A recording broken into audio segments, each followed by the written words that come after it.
Se não está dando certo, tu procura uma forma que tu te aproxime da possibilidade de dar certo. Mas o Grêmio está teimando e está pagando um preço. Eu não acho que o Grêmio vai cair, vamos deixar claro. Mas vai dar um cagaço, vai. O Renato, ele usou uma expressão: olha, gente, o primeiro turno vai ser isso aí.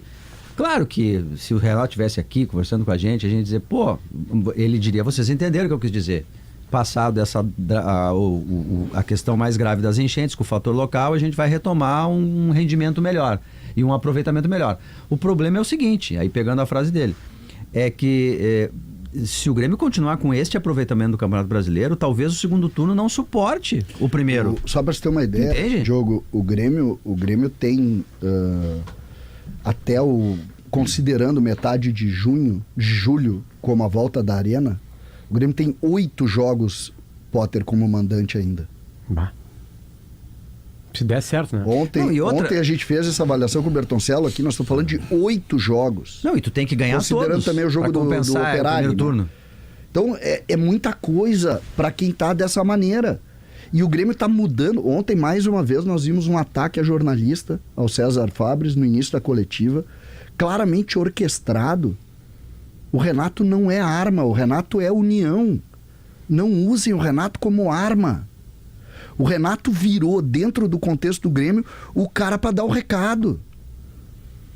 E isso tá errado. O Grêmio tá trabalhando de forma destrutiva.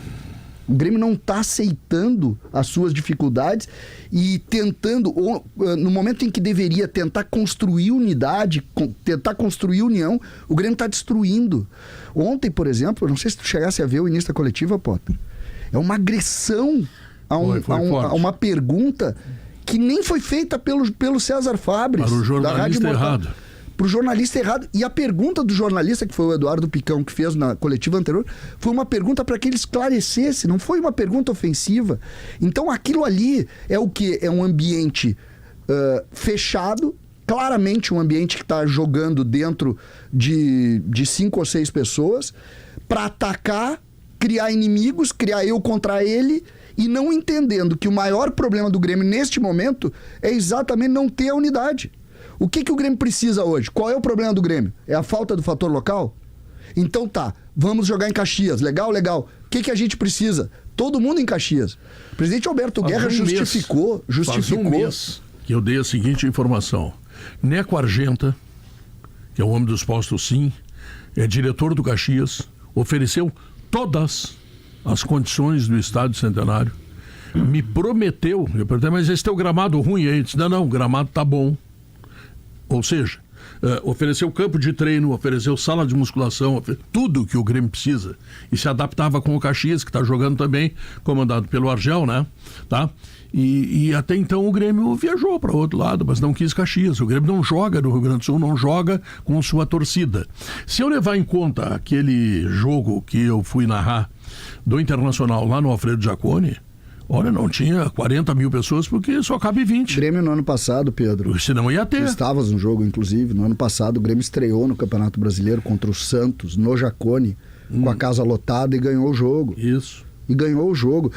O que eu quero dizer é o seguinte, eu não sei qual é a solução para o Grêmio. Eu estou pegando a entrevista coletiva e a justificativa... A solução mais clara é tu tirar um jogador que não te dá nenhuma resposta, certo? Um segundo jogador que lá de vez em quando, que é o Galdino, te dá alguma coisinha, um chute forte, um gol, essa coisa toda, e botar 2 jogadores jovens, tá?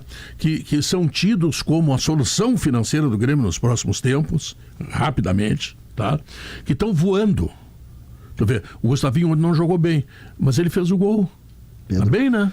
Mas é que a situação do Grêmio, Pedro, eu acho que a do Inter é um pouco menos dramática, assim. O Inter vai eu acho que é dramática. Não, o Inter vai ter não, do Inter é menos. O Inter não está na zona de abaixamento. O Inter vai ter o Beira-Rio ali em 3 de julho. O Inter é verdade, a do Inter é menos, claro. O Inter tem campanha razoável, pelo menos. Não, o Inter tem mais pontos. Tá tudo muito no começo. Mas a perspectiva do Inter é de estar em casa, né? E isso torna menos dramática a situação do Inter. Eu vejo com muita preocupação a situação do Grêmio. E tudo isso a gente não adianta. É a conta da enchente. Não tem como desvincular. O O time do Grêmio tinha fragilidades antes? Tinha, claro que tinha. A gente falava disso. A gente falava. O Grêmio sofreu na Libertadores, o Grêmio começou perdendo pro Vasco, mas os caras estão há 30 dias fora de casa. Hoje completou, eu estava ouvindo no Esportes ao meio-dia, o Simon, 30 dias o Grêmio completou fora de casa. E vai ficar até o dia 27.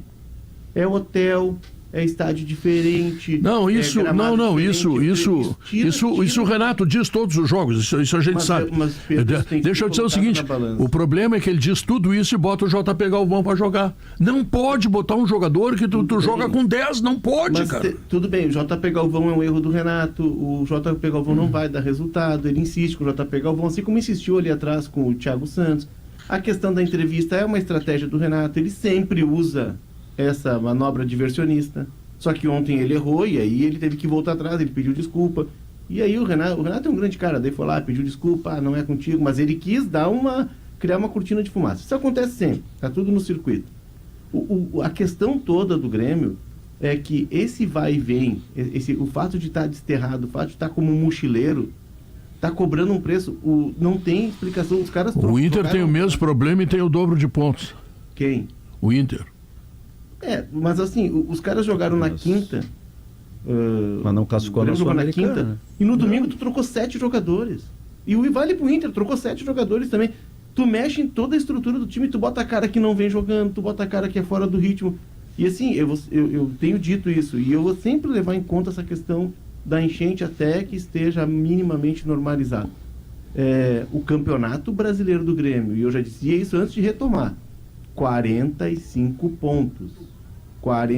Rezem e busquem 45 pontos.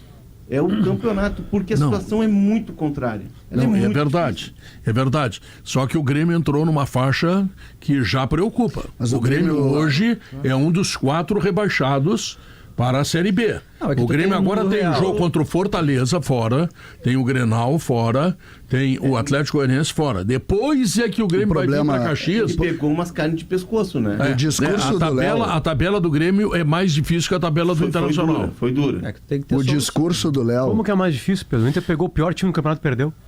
Qualquer time no campeonato é difícil pro Inter. O discurso do Léo, a opinião do Léo, ela é evidente que ela é baseada inclusive já baseada em fatos também. A gente está vendo isso na prática. Mas isso, o que acontece é o seguinte, só que o grande problema desse discurso, e aí não é a opinião do Léo, é o discurso do Grêmio, que é muito parecido, é que o Grêmio já perdeu o jogo quarta-feira.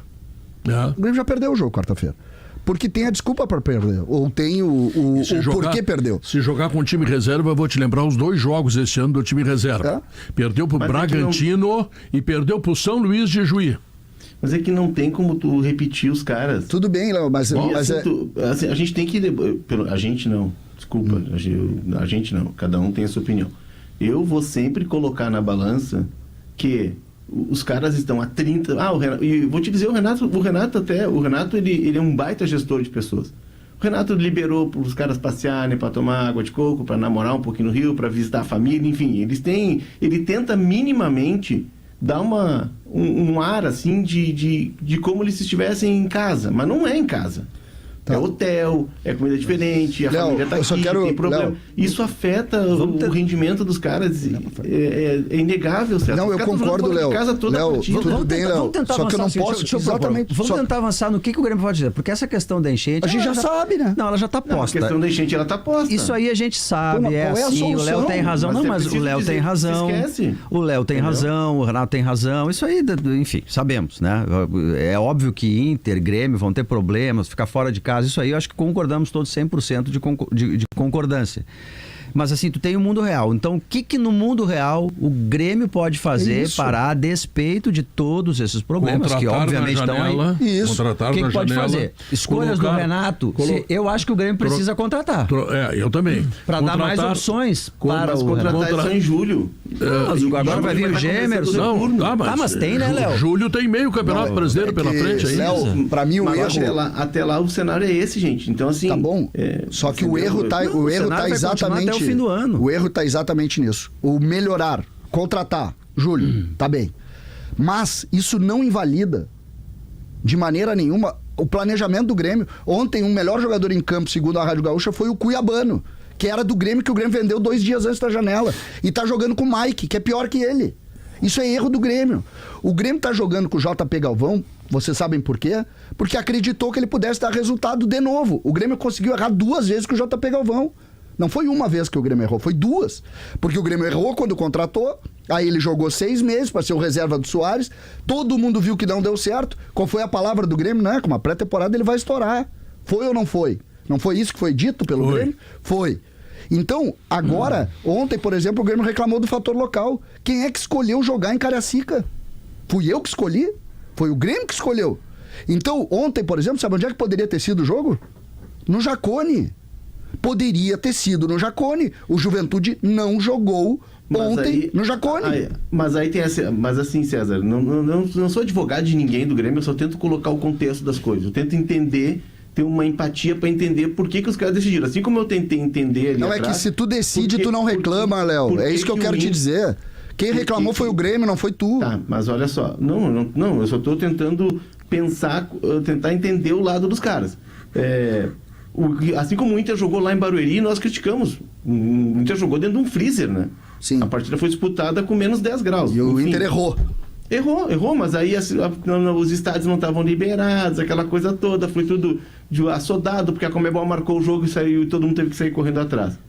O Grêmio marcou Curitiba e se deu bem em Curitiba. O Grêmio tem um ambiente de estádio em Curitiba. Mas por que o Grêmio marcou a Cariacica e por que foi saudado, inclusive, o fato do Botafogo ter topado a ideia? Pô, olha só a grandeza do Botafogo, abriu mão de jogar em casa. Porque o Grêmio teria que sair do Jacone no domingo. O Grêmio jogou domingo às 6, né? Teria que sair ir pra Fortaleza.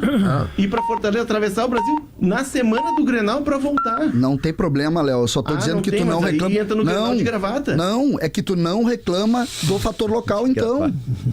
Se tu tá reclamando do fator local, tu não pode chegar depois do jogo e reclamar, porque a escolha lá foi tua. O Grêmio fez a opção pela logística e não pela torcida. Mas eu sei, tá Pedro, certo ou tá errado? Bom, isso vamos discutir um mês. Mas não chega depois do jogo e reclama.